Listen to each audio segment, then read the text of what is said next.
Hey salut et bienvenue dans cet nouvel épisode qui risque d'être un petit peu plus long qu'à l'habitude. Comme vous êtes d'excellents abonnés et que vous écoutez toutes mes vidéos, vous savez très bien que la semaine passée, on était en congé. C'était la Golden Week et évidemment, j'en ai profité pour faire une très longue marche photo.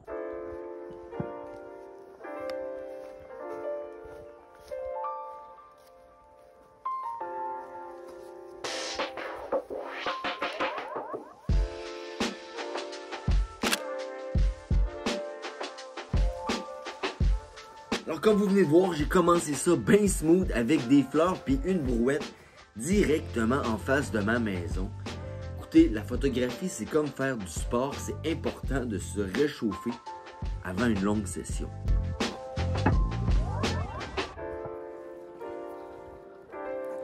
Vraiment, c'est ça. Deux coins de rue plus loin, c'est là que je me dis hey, ça valait la peine de me réchauffer parce que je tombe sur un petit vent de fraîcheur, un magnifique arbre en fleurs qui se cache derrière une haie et qui entre en contraste avec le ciel bleu.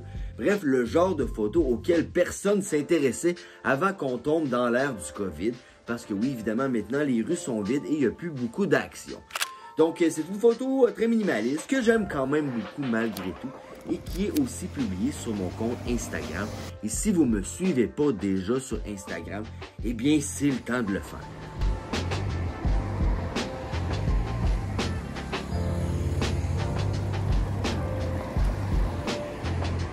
Éventuellement, je tombe sur la rue principale et je prends quelques photos de bâtiments abandonnés. Je suis encore dans ma phase réchauffement et je me dirige vers le centre-ville. Non, il n'y a pas de centre-ville. Appelons ça plutôt un quartier mieux situé que celui où est-ce que j'habite.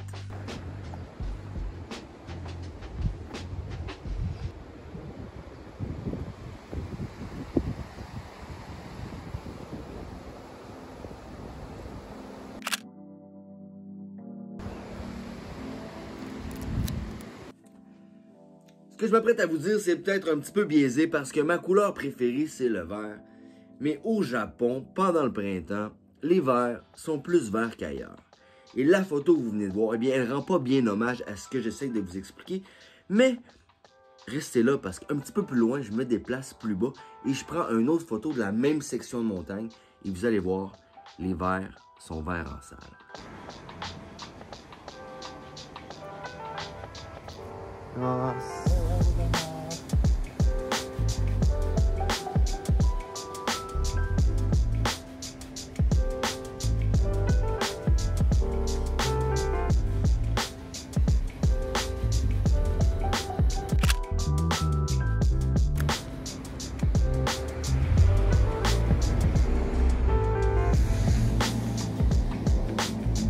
En passant, je sais très bien que c'est pas tous mes followers, mes fans qui apprécient la photographie, qui sont des fans de photographie, mais j'aime beaucoup faire des marches photos comme ça parce que je trouve que c'est une belle façon de présenter le Japon, la banlieue japonaise. Vous savez, tous ces endroits qui sont moins populaires, en dehors de Tokyo, Osaka, Kyoto, il y a une vie au Japon.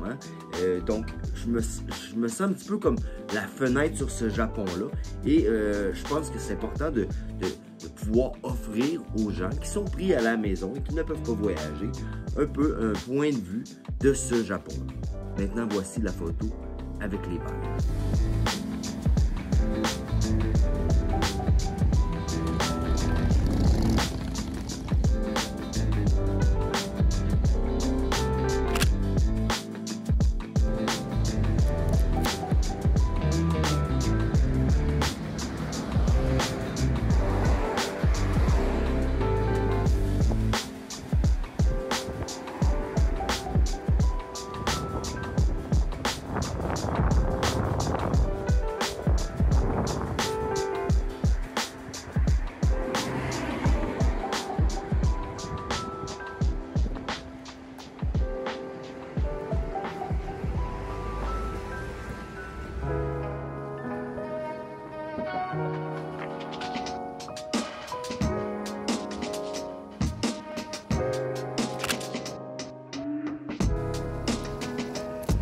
La journée que j'ai fait ma marche, le matin quand je suis parti chez moi, j'avais vraiment l'intention de faire un petit détour par le site de l'UNESCO, de l'héritage mondial.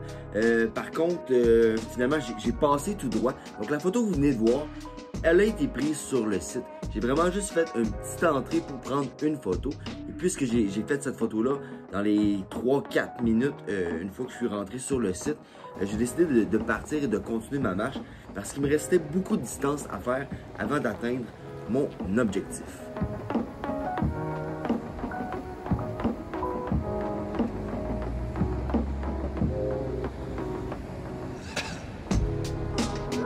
Photo officielle du pont Chinkyo.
Le bâtiment que vous voyez présentement avec la toiture verte, ça c'est la gare Tobu de Nikko.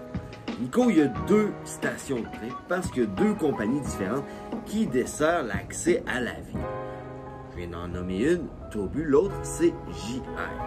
Et ce qui est intéressant avec une de ces deux gares-là, et je parle ici de la gare JR, c'est que le vieux bâtiment rose que vous allez voir, parce que c'est là que je me dirige dans la vidéo, c'est qu'il a été designé par l'architecte américain Frank Lloyd Wright, un architecte hyper populaire qui a également conçu cette maison-là, une maison que vous avez probablement déjà vue à quelque part sur les internets.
Ok gang, première pellicule terminée. Les photos que vous venez de voir ont été faites sur un Kodak Portra 400.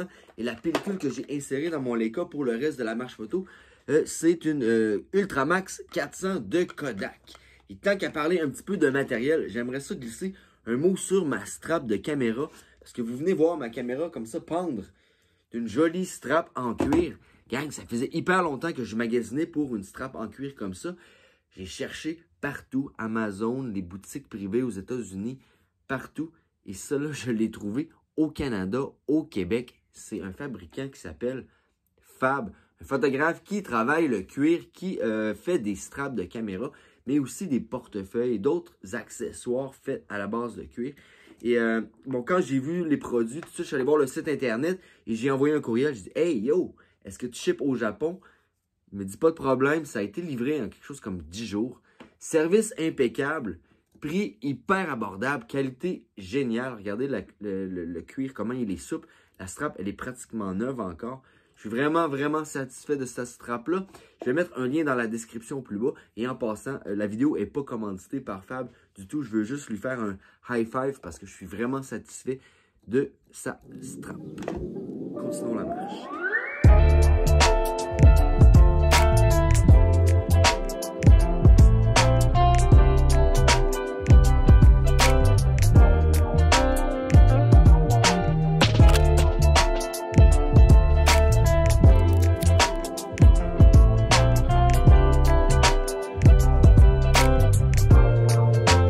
Je viens de rentrer dans un quartier qui s'appelle Tokorono. C'est un endroit à Nikko où est-ce que j'ai pas encore vraiment mis les pieds pour faire de la photographie. Et je sais que là-bas, il y a une école primaire qui est fermée depuis quelques années. Donc, je me dirige vers cette école-là. Et sur mon chemin, je vois un vieux monsieur qui est en haut d'un espèce de mur de pierre. Et je me demande un petit peu qu'est-ce qu'il fait là. Donc, je décide d'arrêter, de rentrer sur le terrain pour juste aller m'assurer que tout va bien.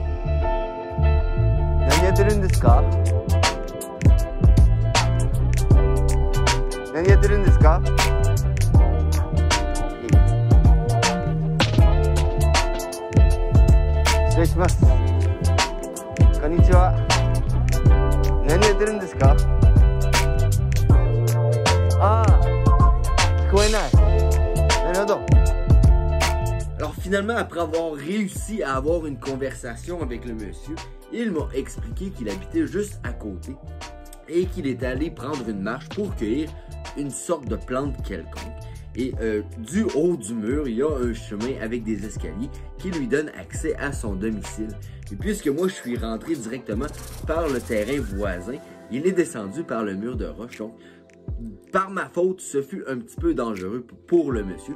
Mais bon, hyper sympathique le monsieur. Il était vraiment content que j'arrête pour jaser avec lui.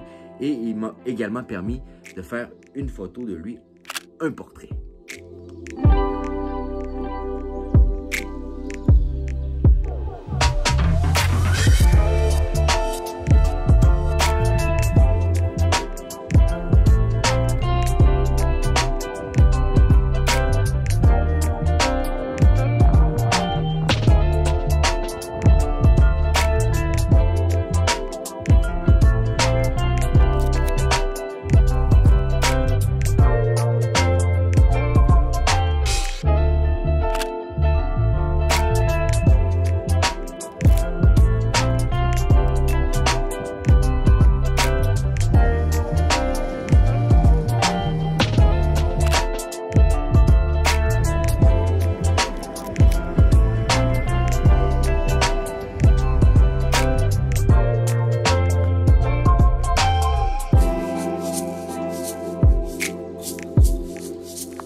Alors, je suis finalement rendu à l'école primaire de Tokorono qui est fermée.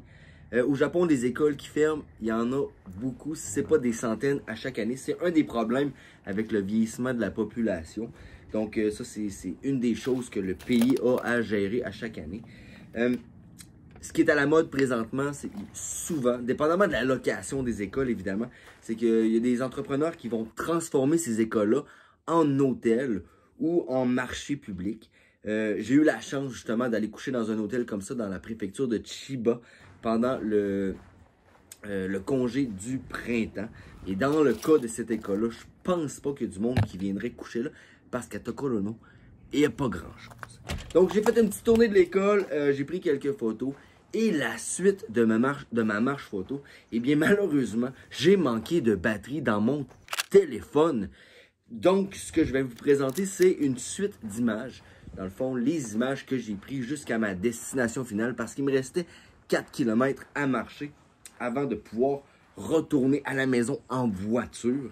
Et tant qu'à être là, à vous parler, j'aimerais ça vous inviter à vous abonner à ma chaîne si ce n'est pas déjà fait et à cliquer sur le petit pouce en l'air situé juste en dessous de l'écran Ça coûte rien et ça me fait hyper plaisir. Et tant qu'à y être, à chaque mois, je publie une newsletter. Une fois par mois, j'envoie un courriel avec des histoires, des trucs concernant mon quotidien au Japon, des photos. C'est hyper sympathique. Allez vous abonner. Si ça vous plaît pas, vous pouvez vous désabonner très facilement. J'envoie ça à peu près aux alentours du 15 ou du 20 de chaque mois. Et si vous vous abonnez présentement, vous allez également pouvoir lire les newsletters que j'ai publiées depuis le mois de janvier de cette année. Donc, je vous laisse là-dessus, gang. Merci de m'avoir écouté. On se dit à très bientôt. Peace.